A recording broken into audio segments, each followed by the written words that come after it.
भर गया तुर्की के पापों का घड़ा। तुर्की पर हार मान गया भारत। जयशंकर से नहीं चल पाया जादू। अब खुद जंग में उतरेगा आधुनिक युग का सबसे बड़ा डिप्लोमेट। नई जंग के लिए तैयार हो जाए दुनिया। भारत ने कर दिया ऐलान। यूएन की सबसे जरूरी बाजी जीत गया भारत। इस एक कदम से बाजीगर बन गया हिंदुस्तान।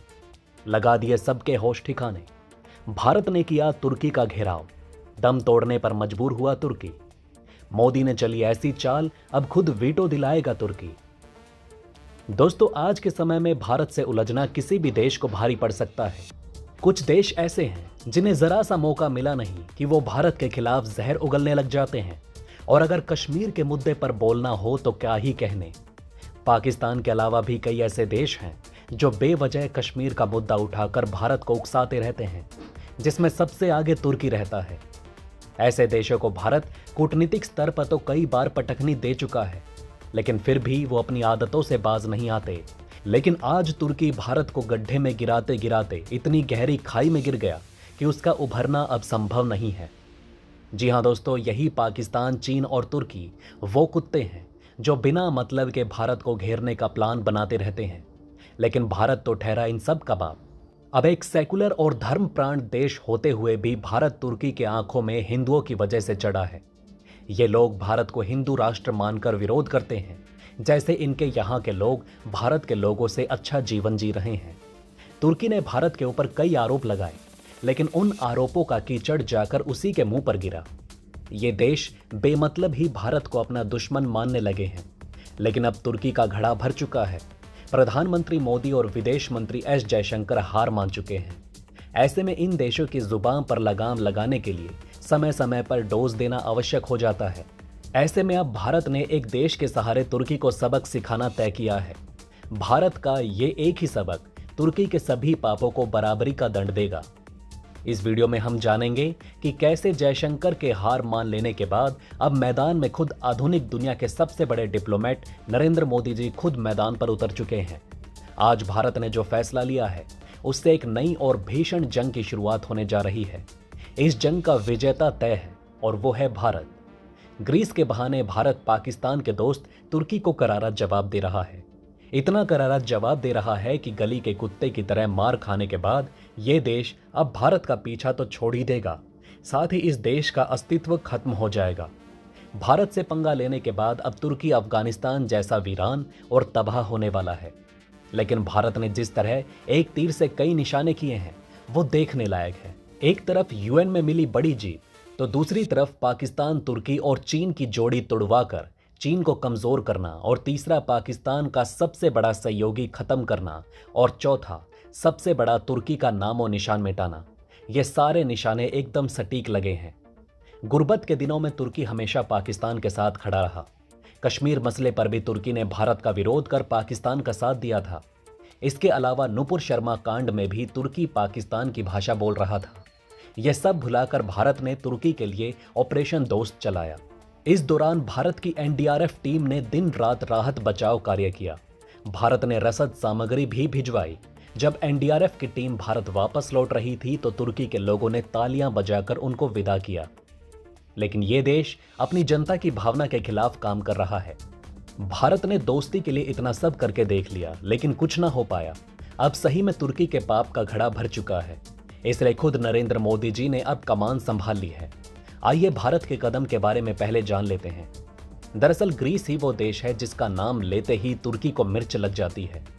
वैसे तो पाकिस्तान के करीबी तुर्की के राष्ट्रपति एर्दोगान बार बार संयुक्त राष्ट्र में कश्मीर मुद्दे को बिना वजह ही उठाते आए हैं, परंतु जब बात ग्रीस मुद्दे की आती है तो उन्हें साफ सूंघ जाता है। ऐसे में प्रधानमंत्री नरेंद्र मोदी इस महीने के अंत में ग्रीस की महत्वपूर्ण राजनयिक यात्रा पर जाने वाले हैं। ये यात्रा दक्षिण अफ्रीका में ब्रिक्स शिखर सम्मेलन के बाद होगी। ग्रीस की यात्रा करने वाली आखिरी भारतीय प्रधानमंत्री 1983 में पूर्व प्रधानमंत्री इंदिरा गांधी जी थी। उसके बाद से अब तक कोई नहीं गया। मोदी भी ना जाते, लेकिन तुर्की की हरकतों की वजह से उनको भी जाना पड़ रहा है। ग्रीस हमेशा से भारत के फुल सपोर्ट में रहा, हर कदम पर भारत का साथ देता रहा। यूएन में भारत के समर्थन की बात कही और कश्मीर पर भी भारत के ही साथ खड़ा रहा। अब मोदी ग्रीस इसलिए जा रहे हैं कि भारत अब तुर्की के खिलाफ मोर्चा खोल चुका है। ग्रीस के सहयोग से अब भारत तुर्की को मजा चखाने वाला है। भारत और ग्रीस रक्षा क्षेत्र में लगातार रिश्तों को मजबूत कर रहे हैं। हमारी सेनाएं कई बार युद्ध अभ्यास में हिस्सा लेती रही हैं। आपको बता दें कि ग्रीस की तुर्की के साथ पुरानी दुश्मनी है। तुर्की भूमध्य सागर में ग्रीस के कई द्वीप मौजूद हैं जिन पर तुर्की अपना दावा करता है। हालांकि ग्रीस इन दावों को सिरे से खारिज करता है। इन द्वीपों को लेकर तुर्की और ग्रीस में युद्ध जैसे हालात भी बन चुके हैं। हालांकि तब फ्रांस ने बीच बचाव किया था। ऐसे में अब जब भारत ग्रीस का समर्थन करेगा तो तुर्की को पता चलेगा कि पीओके पर भारत को कितना दुख होता है। तुर्की के जिन पड़ोसी देशों के साथ संबंध ठीक नहीं है, वहां भारत अपनी पकड़ बना रहा है और इसके जरिए तुर्की को घेरने की कोशिश कर रहा है।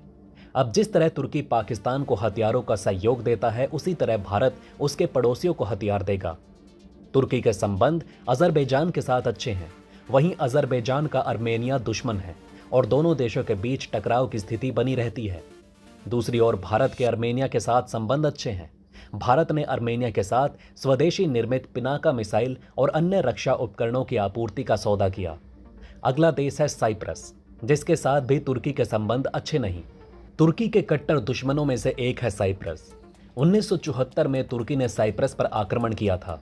दावा है कि आक्रमण के दौरान तुर्की ने एक शहर को अपने कब्जे में ले लिया था और तब से उसने साइप्रस के कई इलाकों में अवैध रूप से कब्जा कर रखा है। ऐसे में भारत उसी साइप्रस के साथ अपने रिश्ते मजबूत करने में जुटा है, जिसका नाम लेते ही तुर्की घबरा जाता है। ऐसे में तुर्की की दुखती रग हाथ रखने जैसा है। भारत ने तो तुर्की के इस जख्म पर तो नमक की फैक्ट्री ही लगा दी है। विदेश मंत्री जयशंकर ने कहा था कि भारत साइप्रस मुद्दे के समाधान के लिए संयुक्त राष्ट्र में हर एक संभव प्रयास करेगा। आज से भारत की जिम्मेदारी है साइप्रस को न्याय दिलाना। भारत की इस बात ने तुर्की को नचा ही डाला है। इस तरह से भारत तुर्की को शांत करके दो फायदे ले लेगा। पहला कि तुर्की आगे से पाकिस्तान की मदद करके भारत को नुकसान नहीं पहुंचा पाएगा और दूसरी तरफ भारत को वीटो देने के मामले में रोड़ा नहीं अटका पाएगा। यूएन में तुर्की को शांत करके भारत ने बहुत बड़ी जंग जीत ली है, क्योंकि पाकिस्तान और चीन अगर भारत का विरोध करते हैं तब तो ये माना जा सकता है कि ये दुश्मन है, ये विरोध कर सकते हैं।